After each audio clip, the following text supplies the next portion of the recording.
Shalom प्रियजन हो. अनुग्रह प्रार्थना सहभागितेच्या आजच्या या ऑनलाईन उपासनेमध्ये आपणा सर्वांचं मनपूर्वक स्वागत. प्रभूला प्रार्थना करूया आणि ही उपासना प्रभूच्या हातात देऊया.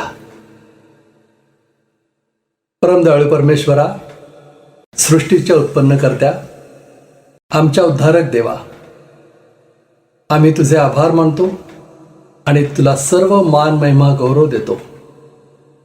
आम्ही आज तुझ्या पुढे नतमस्तक होतो, नम्र आणि लीन होतो आणि प्रभू तुझ्या सानिध्यामध्ये येण्याचं धैर्य करतो. तुझी कृपा, तुझी दया आहे म्हणून तू आम्हाला ही संधी देतोस. आम्ही तुझ्या प्रेमाचे कसे उतराई व्हावे, आम्ही आज मनापासून तुझी आराधना करण्याचा प्रयत्न करणार आहोत. आम्हाला आशीर्वाद दे, आमची आराधना मान्य करून घे. आजच्या आराधनेमध्ये तुझ्या सान्निध्याचा अनुभव आम्हाला येऊ दे. आपल्या वचनातून तू आमच्याशी बोल आणि प्रभू, आमच्या जीवनामध्ये आम्ही जर काही करेक्शन आणण्याची गरज असेल तर ते आणण्यासाठी तूच आम्हाला सामर्थ्य दे. तू आम्हाला आपल्या वचनातून उत्तेजन देणार असेल तर ते उत्तेजन आम्ही स्वीकारावं आणि गर्वाने फुलून जाऊ नये म्हणून तू आमचं सहाय्य कर. तुझ्या ठाई आम्हाला नम्र आणि लीन ठेव आणि तुझी सेवा करण्यासाठी आमचं सहाय्य कर. आजची सर्व उपासना प्रभू तू आशीर्वादित कर. ही सर्व प्रार्थना येशू आमचा तारणारा त्याच्या नावानं करतो म्हणून तू ऐक. आमेन. प्रियजन हो, आज भरगतचं उपासना आहे, स्तुतिगीतं आहेत, प्रभूचं वचन वाचणं आहे, प्रभूचा संदेश आहे आणि आज प्रभुभोजन आहे.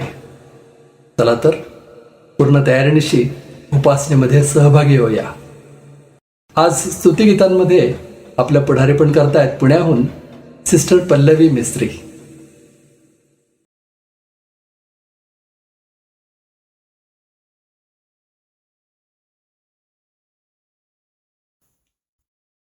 Good morning church. ख्रिस्तात सर्वांना सलाम. स्तोत्रसंहिता 133:1 मध्ये दावीद म्हणतो, पहा, बंधूंनी ऐक्यात एकत्र राहणे किती चांगले आणि आनंददायक आहे. चला तर आपण सर्वांनी मिळून पवित्र आत्म्याने जोडले जाऊन एकमताने आणि ऐक्याने उपासना संगीतातील गीत नंबर 269 हे गाऊया. नारायण वामन टिळक यांनी लिहिलेले बंधूंचे मिळणे मधुर हे बंधूंचे मिळणे.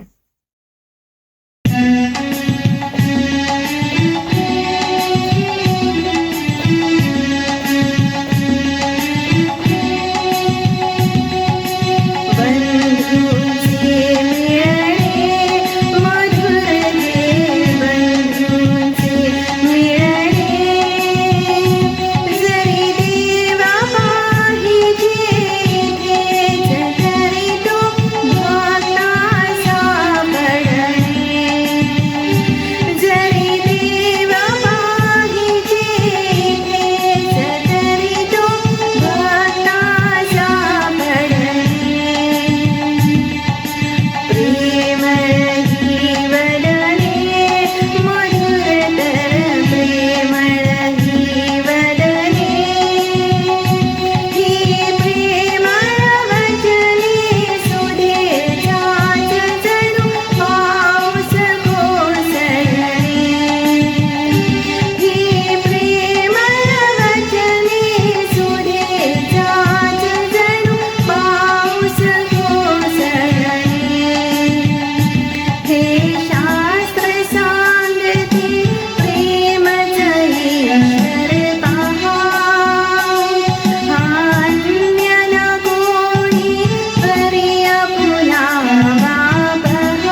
उपासना संगीतातील गीत नंबर 420 हे आता आपण गाऊया.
पल्लवीताई, या सुंदर गीतांमध्ये तुम्ही आमचं पुढारीपण केलं. तुमचे मनपूर्वक आभार. आता प्रभूचं वचन वाचण्याची वेळ झाली आहे आणि आज केडगाव येथून जोशुआ दामले प्रभूचं वचन वाचण्यामध्ये आपलं पुढारीपण करतोय.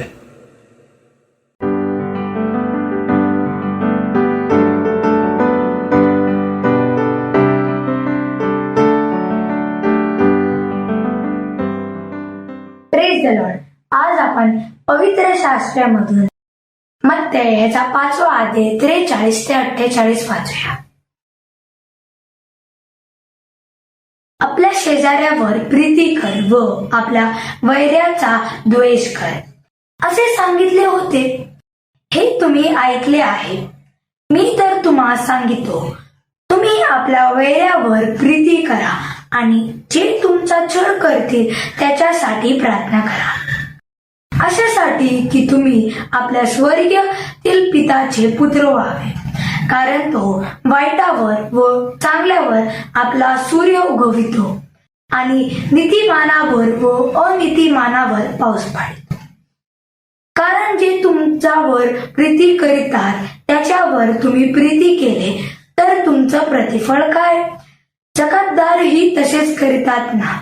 आणि तुम्ही आपल्या बंधुजनांना मात्र प्रणाम करीत असला तर त्यात विशेष ते काय करीता? परराष्ट्रीयही तसेच करीतात ना. यास्तव जसा तुमचा स्वर्गीय पिता पूर्ण आहे तसं तुम्ही पूर्ण व्हा. आमेन.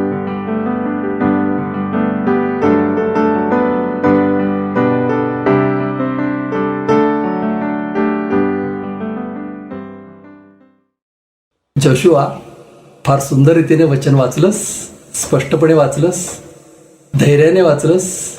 तुझं मनपूर्वक कौतुक. आता वेळ झाली आहे दानार्पणाची. आपण आपलं दान प्रभूच्या चरणी आणूया आणि उपासना संगीतामधून हे गीत गाऊया.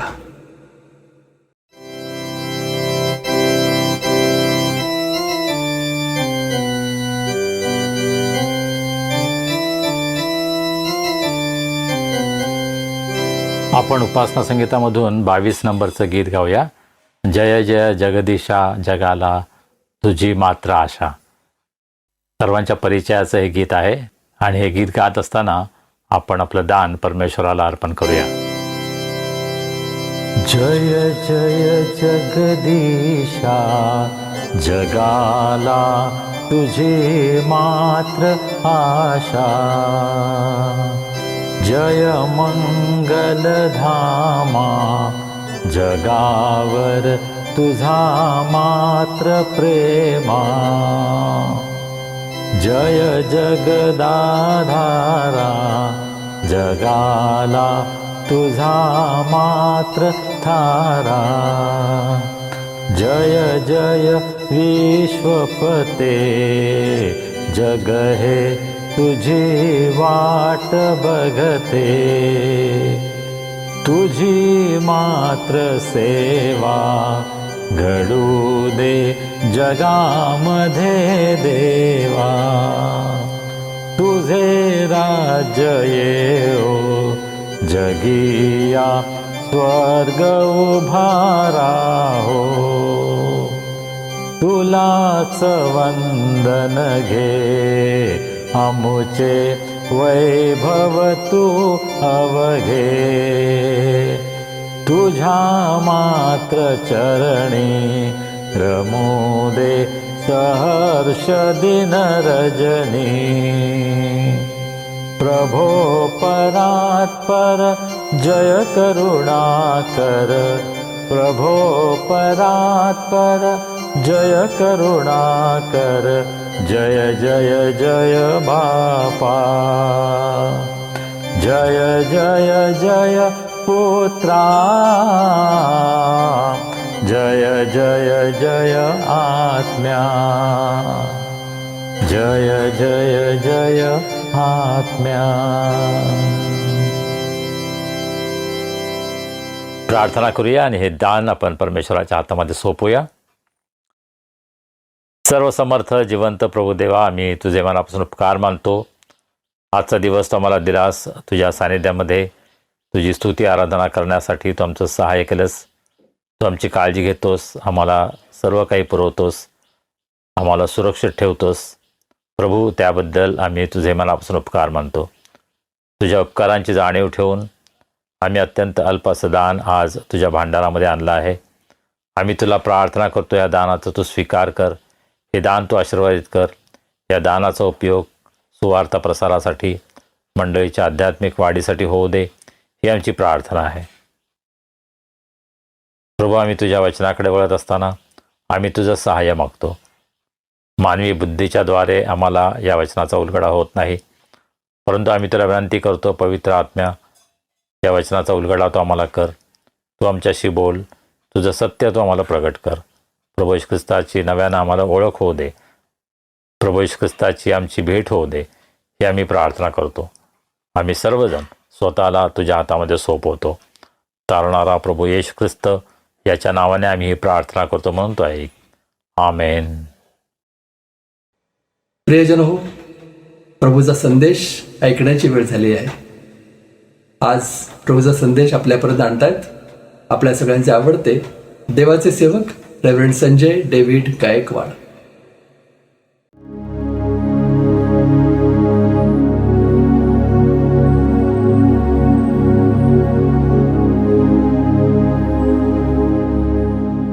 शालोम.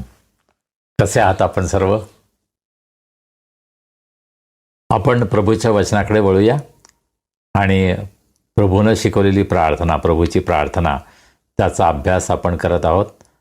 जो शास्त्रभाग आपल्यासाठी वाचण्यात आला तो मत्तेकृ शुभवर्तमानाचा 5वा अध्याय आणि 43 ते 48 ही वचनं वाचण्यात आली. आणि आपल्यासाठी जोशुआ, जो केडगावला असतो आपल्या आईवडिलांबरोबर, त्यानं त्याचं वाचन केलं, त्याबद्दल मी त्याचा आभारी आहे. तर पुन्हा एकदा आपण प्रभूची प्रार्थना काय आहे त्याचं वाचन करूया आणि मग त्यामधील एका वाक्यावर, एका वचनावर आपण आज मनन करणार आहोत. मत्तेकृ शुभवर्तमान याचा 6वा अध्याय आणि 9व्या वचनापासून पुढे. यास्तव तुम्ही या प्रकारे प्रार्थना करा. हे आमच्या स्वर्गातील पित्या, तुझे नाव पवित्र मानले जाओ. तुझे राज्य येवो. जसे स्वर्गात तसे पृथ्वीवरही तुझ्या इच्छेप्रमाणे हो. आमची रोजची भाकर आज आम्हास दे. आणि जसे आम्ही आपल्या ऋणे सोडले आहे तशी तू आमची ऋणे आम्हास सोड. या वचनावर आज आपण मनन करणार आहोत. जसे आम्ही आपली ऋणे सोडली आहेत तशी तू आम्हाला आमची ऋणे सोड. याचा अर्थ जे मराठी मीडियममध्ये शिकले नसतील कदाचित त्यांना समजणार नाही. आम्ही आपल्या मंडळीमध्ये, आपल्या घरी, वेगवेगळ्या ठिकाणी प्रभूची प्रार्थना म्हणतो, परंतु यामागे काय अर्थ आहे हे समजून घेण्याचा कधी प्रयत्न केला का? मी सध्या जेव्हा प्रभूची प्रार्थना म्हणतो तेव्हा हे वचन मी असं म्हणतो, जशी आम्ही आपल्या अपराधांची क्षमा केली आहे तशी तू आम्हाला आमच्या अपराधांची क्षमा कर. हे स्पष्ट आहे नाही का? जे आमच्या विरुद्ध वागले आहेत, ज्यांनी आमच्यावर अन्याय केला आहे, जे आमचे गुन्हेगार आहेत, त्यांच्या गुन्ह्याची आम्ही त्यांना क्षमा केली आहे, त्यांच्या अपराधांची आम्ही क्षमा केली. तसेच तू सुद्धा आम्हाला आमच्या अपराधांची क्षमा कर. अशा प्रकारे या प्रार्थनेमध्ये आपण म्हणत आहोत. आता पहा, आपण हे पहिल्यापासून पाहत आहोत की ही प्रार्थना वैयक्तिक प्रार्थना नाही. आणि म्हणून या ठिकाणी सुद्धा आपण काय म्हणतो, जसे आम्ही आपल्या ऋणास ऋण सोडले आहे तशी तू आमची ऋणे आम्हास सोड. म्हणजे पुन्हा एकदा आपण एक सार्वजनिक, सामुदायिक, कॉर्पोरेट या नात्यानं ही प्रार्थना करत असताना सर्वांचा सहभाग या प्रार्थनेमध्ये आहे. मंडळी या नात्यानं, देवाचे लोक या नात्यानं ही प्रार्थना आपण करत आहोत. आणि आपण असं म्हणत आहोत की जसं आम्ही इतरांना क्षमा केली आहे तशी तू आम्हाला क्षमा कर. आम्ही प्रामाणिकपणे ही प्रार्थना करू शकतो का? मंडळी अशा प्रकारे क्षमा करणारी आहे असा अनुभव लोकांना आला का?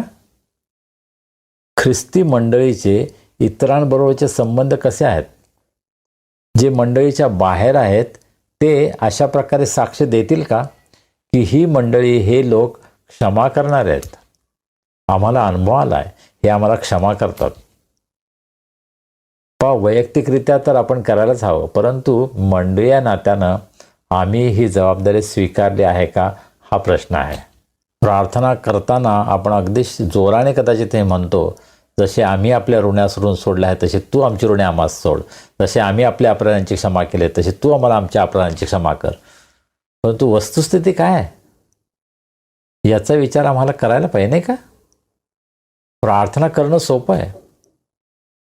नुसता शब्दोच्चार करणं, नुसतं पोपटपंची करणं हे फार सोपं आहे.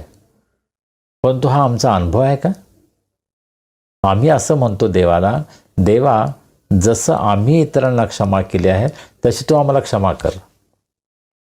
प्रामाणिकपणे ही प्रार्थना आपण करू शकतो का? आम्हाला स्वतःला हा प्रश्न विचारावा लागेल आणि कदाचित आमची मान शरमेनं खाली जाईल. नाही, आम्ही हे करत नाही आहे. आमच्या मनामध्ये द्वेष आहे, आमच्या मनामध्ये तिरस्कार आहे, आमच्या मनामध्ये क्रोधाची भावना आहे. आम्ही इतरांना क्षमा नाही करू शकत. आमच्या जीवनामध्ये असे अनेक लोक आहेत की ज्यांचा आम्हाला वाईट अनुभव आला आहे, ज्यांनी आम्हाला नुकसान पोहोचलेलं आहे, ज्यांनी आम्हाला त्रास दिलेला आहे, त्यांना आम्ही क्षमा नाही करू शकत.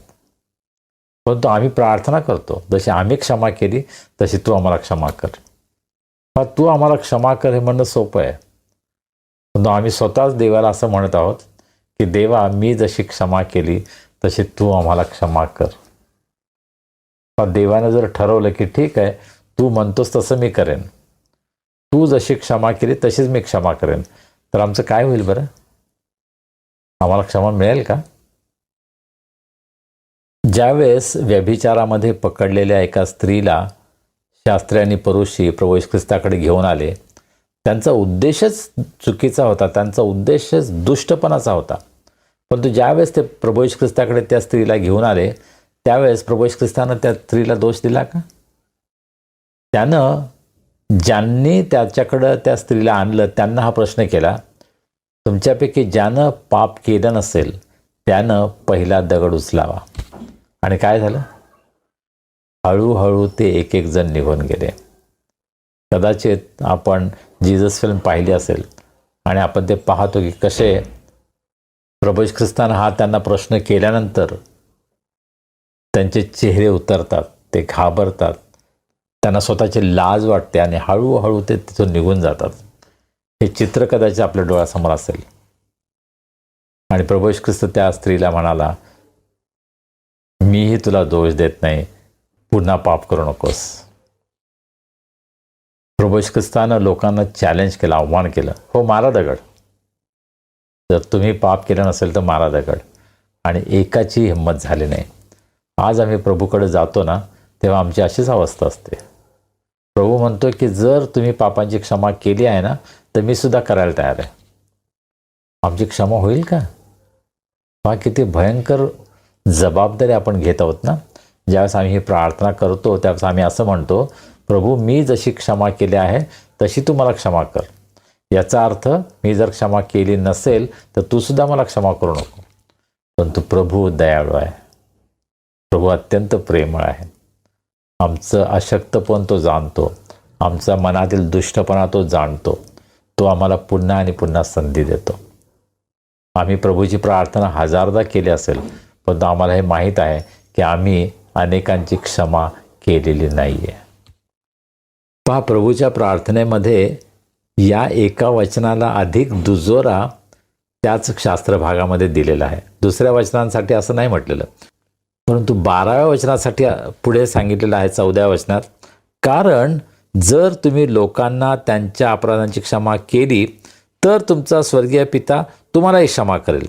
परंतु जर तुम्ही लोकांना क्षमा केली नाही तर तुमचा पिताही तुमच्या अपराधांची क्षमा करणार नाही.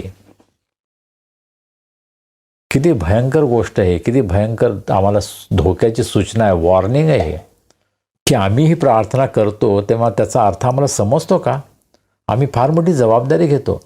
आम्ही प्रभूला हे सांगतो, प्रभू मी क्षमा केली आहे म्हणून तू मला क्षमा कर. आम्हाला हे माहीत आहे की आम्ही असं केलेलंच नाही आहे. आमच्यामध्ये ढोंगीपणा किती ठासून भरलेला आहे याचं उदाहरण म्हणजे प्रभूची प्रार्थना. आम्ही नेहमी प्रभूची प्रार्थना करतो, आपल्या घरामध्ये करतो, आपल्या चर्चमध्ये करतो, ज्या ज्या ठिकाणी आपल्याला संधी असेल आम्ही प्रभूची प्रार्थना करतो.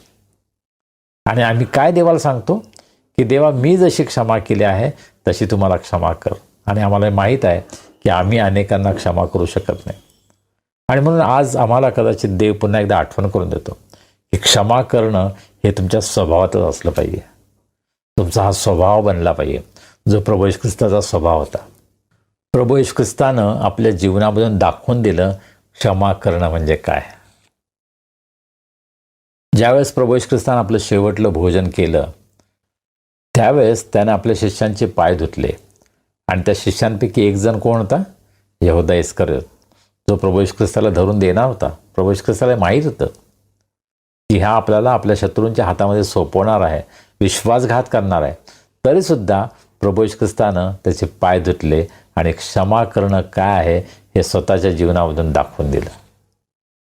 शिष्यांनी जेव्हा जेव्हा या प्रसंगाचा विचार केला असेल तेव्हा तेव्हा प्रभूचा स्वभाव त्यांच्यासमोर किती सामर्थ्यानं आला असेल, नाही का, की प्रभू हा क्षमा करणार आहे. यहुदाला सुद्धा त्यानं क्षमा केली आणि त्याला संधी दिली. पेत्राला त्यानं वॉर्निंग दिली होती, तू 3 वेळा मला नाकारशील त्याशिवाय कोंबडा आरवणार नाही. आणि पेत्रानं येशूचा नाकार केला, परंतु पुनरुत्थानानंतर काय झालं? पेत्राला देवानं निवडलं, मंडळीचा प्रमुख तो झाला. ज्या पेत्रानं येशूचा विश्वासघात केला होता, प्रभू येशू ख्रिस्तानं त्याचीच निवड केली, त्याला संधी दिली. प्रभू येशू ख्रिस्ताची क्षमाशीलता त्याच्या जीवनामध्ये, त्याच्या स्वभावामध्ये आम्हाला दिसून येते. ज्यावेळेस तो वधस्तंभावर लटकत होता त्यावेळेस पहिला उद्गार त्याने काय काढला? हे बापा, यांना क्षमा कर, कारण हे काय करतात हे त्यांना समजत नाही. कोण होते हे लोक?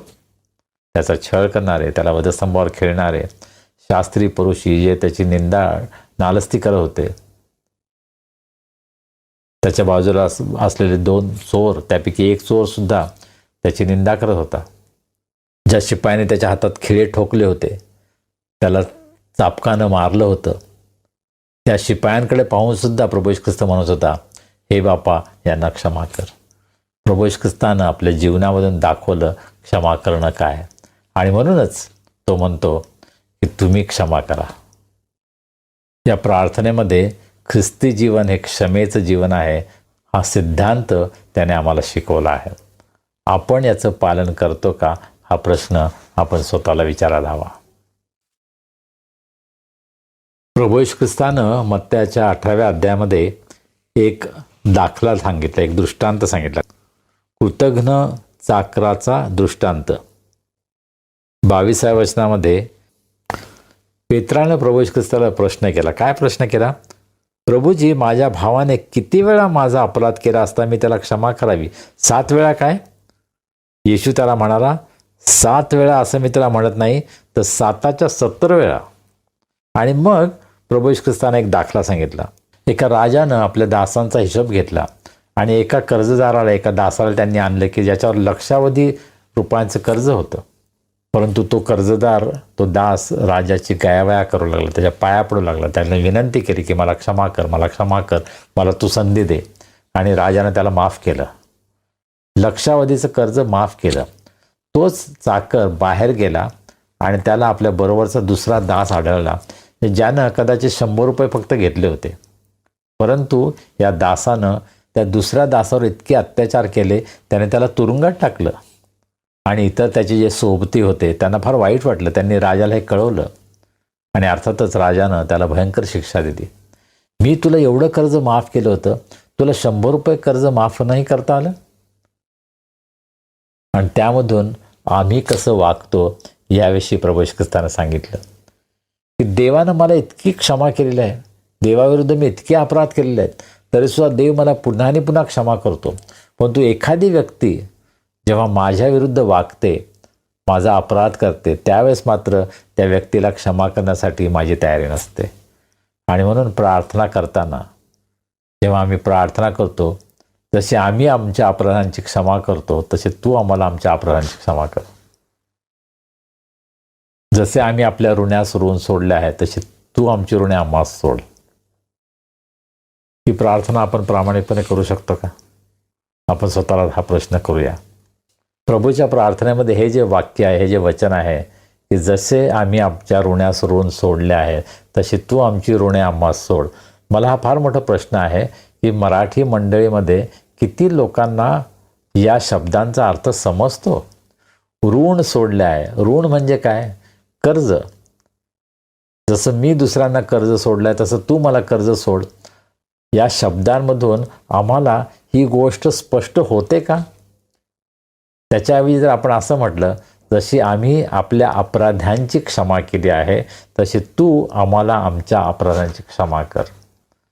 यामधून थोडासा अर्थ होता नाही का?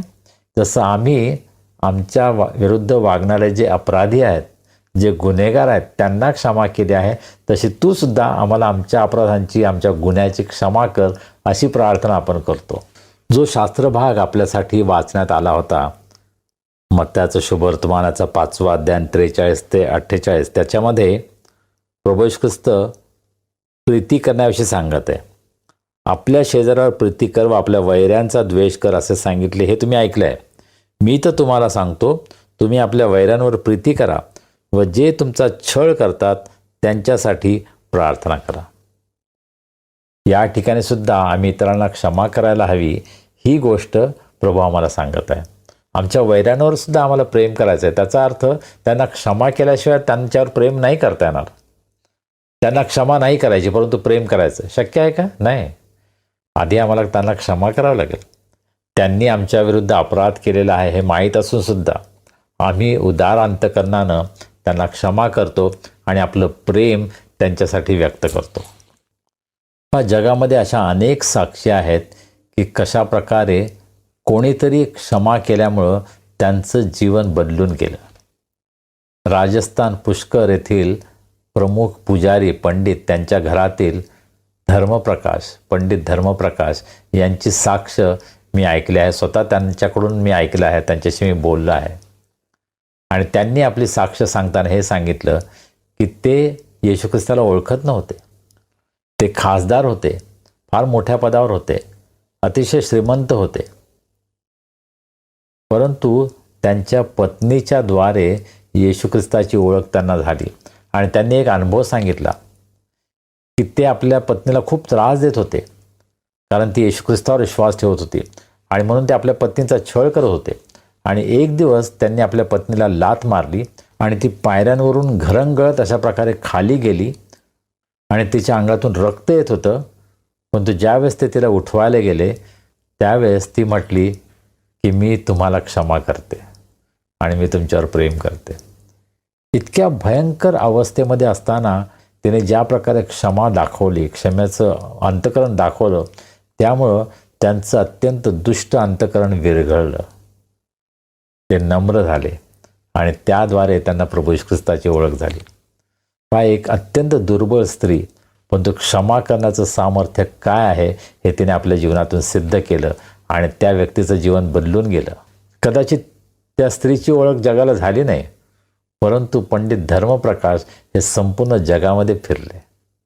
भाई भक्तसिंग असेंब्लीमध्ये ते होते आणि संपूर्ण जगामध्ये त्यांनी प्रवास केला, प्रभू येशू ख्रिस्ताची साक्ष दिली. त्यांच्या जीवनाद्वारे अनेक लोक प्रभूकडे वळले. त्यांची साक्ष संपूर्ण जगाला जाहीर झाली. कशामुळं? एका स्त्रीच्या क्षमाशीलतेमुळं.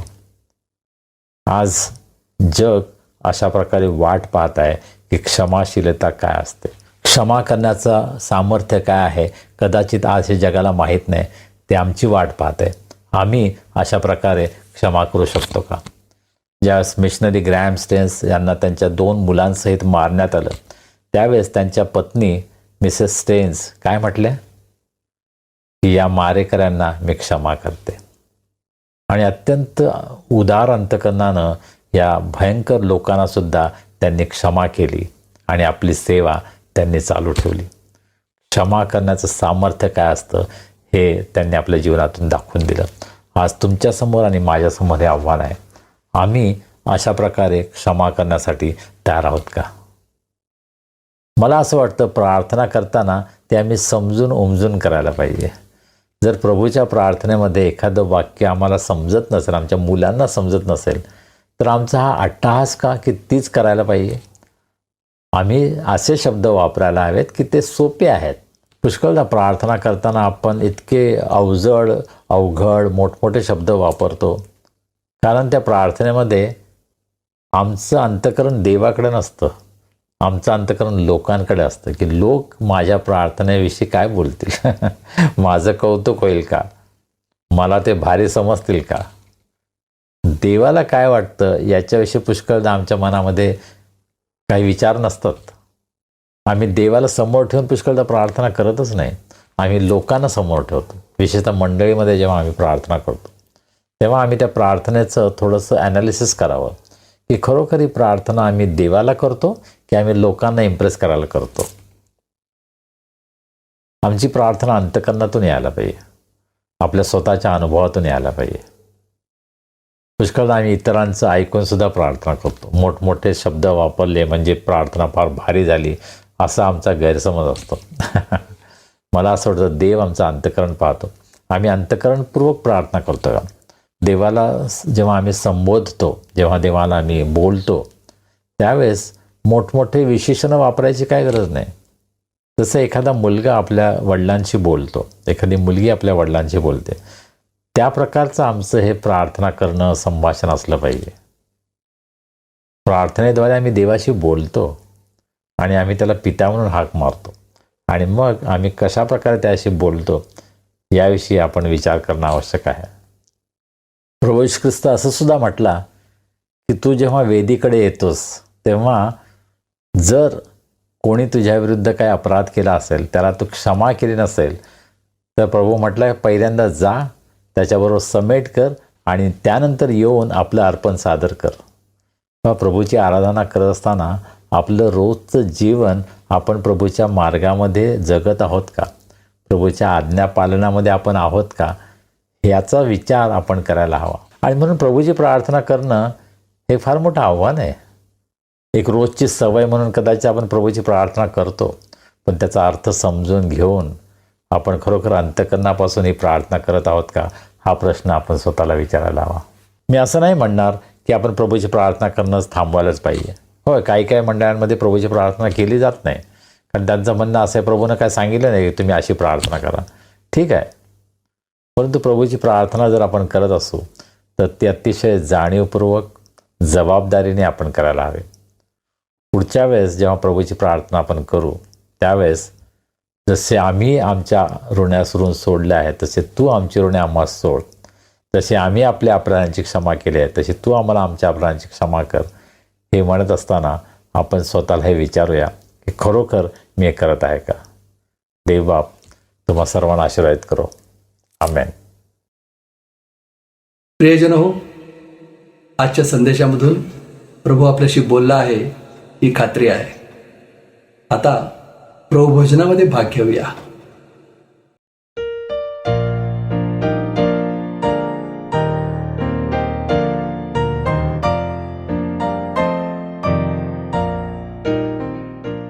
देवाच्या प्रिय लोकांनो, प्रभूच्या मेजामध्ये सहभागी होण्यासाठी, पवित्र प्रभू भोजनामध्ये सहभागी होण्यासाठी आपण सर्वजण स्वतःची तयारी करूया. आपण प्रार्थना करूया. सर्व समर्थ जिवंत प्रभू देवा, आम्ही तुझे उपकार मानतो. तू आमच्यावर प्रीती केलीस. आम्ही पापामध्ये असताना तुझा पुत्र प्रभू येशू ख्रिस्त याला तू या जगामध्ये पाठवलंस. आमच्या पापांसाठी अत्यंत क्रूर अशा वधस्तंभावर त्यानं स्वतःचं बलिदान केलं. आपलं निष्कलंक रक्त त्यानं सांडलं. प्रभू, त्याच्या या बलिदानाबद्दल आज आम्ही तुझी स्तुती करतो आणि उपकारस्तुतीच्या अंतःकरणानं आज आम्ही तुझ्याकडे येतो. हा मेज आम्ही सिद्ध करत असताना तू आमचं सहाय्य कर, तू आमचं मार्गदर्शन कर. या मेजामध्ये सहभागी होण्यासाठी तू आम्हाला पात्र कर. तुझ्या पवित्र आत्म्याच्या द्वारे तू आम्हाला शुद्ध कर आणि हा संपूर्ण विधी प्रभू तू आशीर्वादित कर, अशा मी प्रार्थना करतो. तारणारा प्रभू येशू ख्रिस्त याच्या नावाने आम्ही प्रार्थना करतो. आमेन. आपण प्रार्थना करूया आणि आपणही या प्रार्थनेमध्ये माझ्याबरोबर सहभागी होऊ शकता. हे सर्व समर्थ देवा, तुला आमची अंतःकरणे पूर्णपणे ठाऊक आहेत. आमच्या मनातील आशा, आकांक्षा आणि विचार तू पूर्णपणे ओळखतोस. आमची कोणतीही बाब तुझ्यापासून लपलेली नाही. आम्ही तुझ्यावर मनोभावे प्रेम करावे आणि तुझ्या पवित्र नामाचा महिमा यथार्थ वर्णन करावा, म्हणून पवित्र आत्म्याच्या प्रेरणेने तू आमची मने शुद्ध कर. आमचा प्रभू येशू ख्रिस्त याच्याद्वारे. आमेन. प्रियजन हो, आपल्या एकुलत्या एका पुत्राला जगात पाठवून देवानं मानव मात्रावर असलेल्या त्याच्या अद्वितीय प्रीतीचे प्रमाण दिले आहे.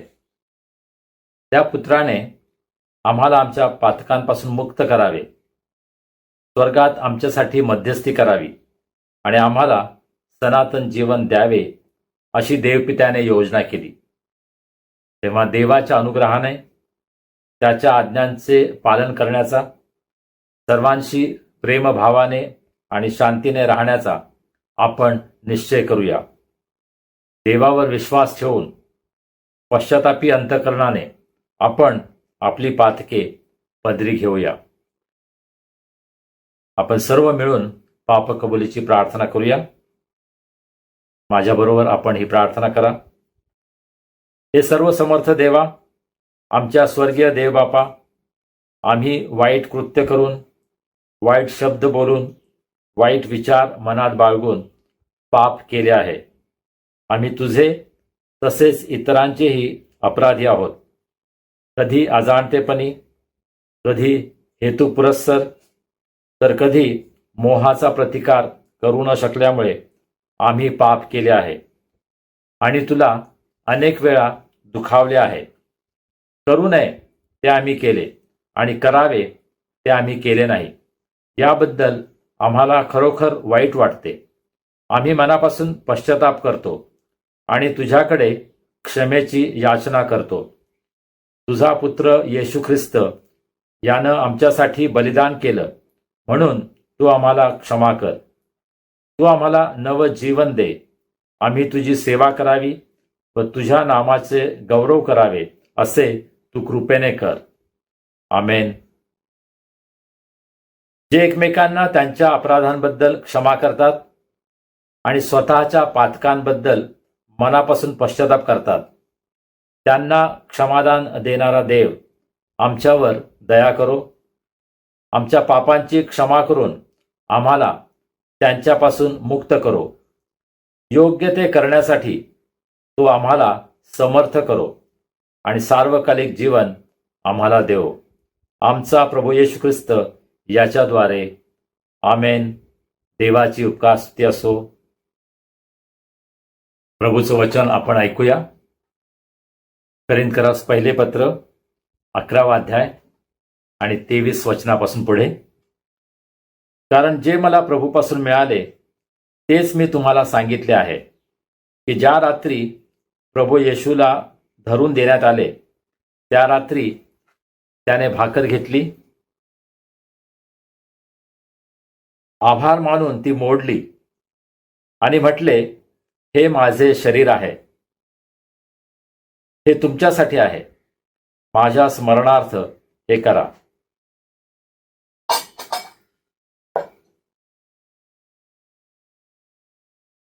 मग भोजन झाल्यावर त्याने प्याला घेऊन तसेच केले आणि म्हटले, हा प्याला माझ्या रक्ताने झालेला नवा करार आहे.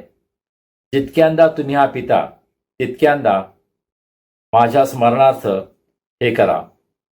कारण जितक्यांदा तुम्ही ही भाकर खाता व हा प्याला पिता तितक्यांदा तुम्ही प्रभूच्या मरणाची तो येईपर्यंत घोषणा करता.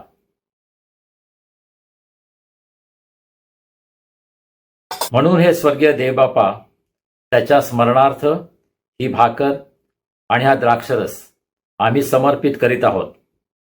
क्रूसावर त्याने केलेला एकमेव परिपूर्ण यज्ञ, मृतातून त्याचे झालेले पुनरुत्थान आणि त्याचे स्वर्गारोहण याबद्दल आम्ही घोषणा करतो. तसेच त्याच्या गौरवशाली पुनरागमनाची आम्ही आतुरतेने प्रतीक्षा करतो. आमेन. प्रार्थना करूया. हे दयाळू प्रभो, तू सिद्ध केलेले भोजन घेण्यासाठी आम्ही येत आहोत. ते आमच्या धार्मिकतेमुळे नव्हे, तर तुझ्या अपार करुणेवर विश्वास ठेवून तुझ्या ताटाबाहेर सांडलेले अन्नकण देखील वेचण्याची आमची पात्रता नाही. तथापि सदा सर्वदा दया करणे हा तुझा स्वभाव धर्मच आहे. तेव्हा हे करुणाकर प्रभू, तुझ्या पुत्राच्या येशू ख्रिस्ताच्या देहाचे व रक्ताचे सेवन केल्यामुळे आमचा पापी देह निर्मळ आणि आमचा आत्मा शुद्ध होऊ दे. त्याने आम्हामध्ये आणि आम्ही त्याच्यामध्ये राहावे असे तू कृपेने कर. आमेन. देवाच्या प्रिय लोकांनो, जे तुम्ही प्रभू येशू ख्रिस्तावर आपला तारणारा आणि प्रभू म्हणून विश्वास ठेवता, ज्यांनी प्रभू येशू ख्रिस्ताच्या नावामध्ये बाप्तिस्मा घेतला आहे, श्रद्धापूर्वक या प्रभू भोजनात सहभागी व्हा. आपल्या प्रभू येशू ख्रिस्तानं तुमच्याकरता अर्पण केलेल्या देहाचे व रक्ताचे सेवन करा. तो तुमच्यासाठी मरण पावला याची जाणीव ठेवा आणि विश्वासाने आणि उपकार स्मरण करीत त्याला आपल्या अंतःकरणात सामावून घ्या. ख्रिस्ताचं शरीर तुमच्यासाठी मोडण्यात आलं, त्याच्या स्मरणार्थ आपण घेऊया. आपण सर्व एकाच वेळी याचं सेवन करूया.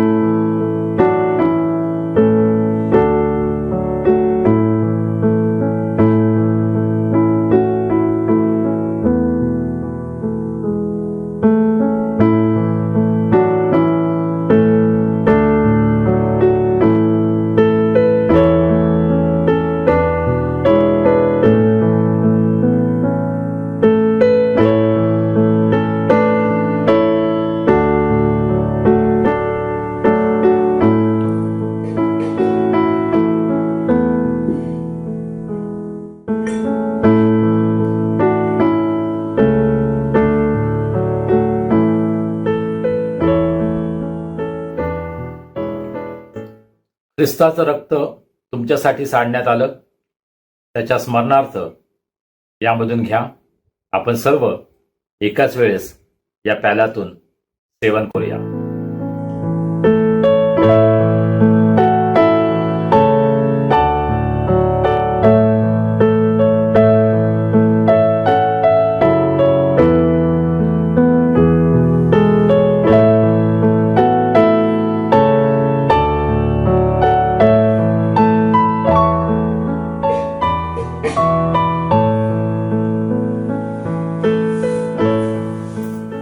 श्रद्धापूर्वक प्रभुभोजन घेतल्यानंतर आपण आता देवाला धन्यवाद देऊया. प्रार्थना करूया. हे सर्व समर्थ देवा, तू आम्हाला तुझा पुत्र येशू ख्रिस्त याच्या शरीराचे व रक्ताचे आध्यात्मिक अन्न भरवलेस, म्हणून आम्ही तुला धन्यवाद देतो. तुला मान्य असा जिवंत यज्ञ होण्यासाठी आम्ही त्याच्याद्वारे आमचं जीवन तुला समर्पित करतो. आमच्या आचरणाने व कार्याने तुझा आदर व सन्मान व्हावा, तुझा गौरव केला जावा, म्हणून तुझ्या आत्म्याचं सामर्थ्य देऊन तुझं कार्य करण्यासाठी तू आम्हाला पाठव. आमेन. प्रभूनं शिकवलेली प्रार्थना करूया. हे आमच्या स्वर्गातील बापा, तुझे नाम पवित्र मानले जाओ, तुझे राज्य येवो, जसे स्वर्गात तसे पृथ्वीवरही तुझ्या इच्छेप्रमाणे हो. आमची रोजची भाकर आज आम्हास दे. जशी आम्ही आपल्या अपराधांची क्षमा करतो, तशी तू आम्हाला आमच्या अपराधांची क्षमा कर. आणि आम्हास परीक्षेत आणू नकोस, तर आम्हास वाईटापासून सोडीव. कारण की राज्य, सामर्थ्य आणि गौरव ही सर्व काळ तुझीच आहेत. आमेन. प्रभूचा आशीर्वाद घेऊया. आता ज्या शांतीच्या देवानं सर्व काळच्या कराराच्या रक्तानं मेंढरांचा महान मेंढपाळ आपला प्रभू येशू याला मेलेल्यातून परत आणले, तो देव आपल्या दृष्टीने जे आवडते ते आपणामध्ये येशू ख्रिस्ताच्या द्वारे करो व आपल्या इच्छेप्रमाणे करण्यास तो तुम्हाला प्रत्येक चांगल्या कामात सिद्ध करो. त्या येशू ख्रिस्ताला युगानयुग गौरव असो. आणि देव बापाची प्रीती, प्रभू येशू ख्रिस्ताची कृपा, पवित्र आत्म्याची सहभागिता आम्हा सर्वांसह प्रभू येशूवर प्रेम करणाऱ्या प्रत्येक शिष्याबरोबर आता आणि सदा सर्व का असो. आमेन. सुवंद्य देवा परात्पर स्तवा हो त्याला खाली व तो बाप पुत्र आत्मा जा त्रैक्याला द्या अनंत मान. आमेन. शांतीने जा आणि प्रभूची आणि एकमेकांची सेवा करा. आमेन. प्रियजन हो, आजची उपासना आशीर्वादाची ठरली. मग हा आशीर्वाद आपल्यापर्यंत ठेवणार नाही ना? तुमच्या नातेवाईकांना, मित्रमंडळींना तुम्ही लिंक पाठवताय ना? मला माहिती आहे तुमच्यापैकी बरेच लोक उपासनेची लिंक आपल्या मित्रमंडळींना, नातेवाईकांना अवश्य पाठवत असता. प्रभूचा आशीर्वाद अशाने वाढतो. हा अनुभव तुम्हाला येईलच. चला आता भेटूया पुढील रविवारी. तोपर्यंत शालोम.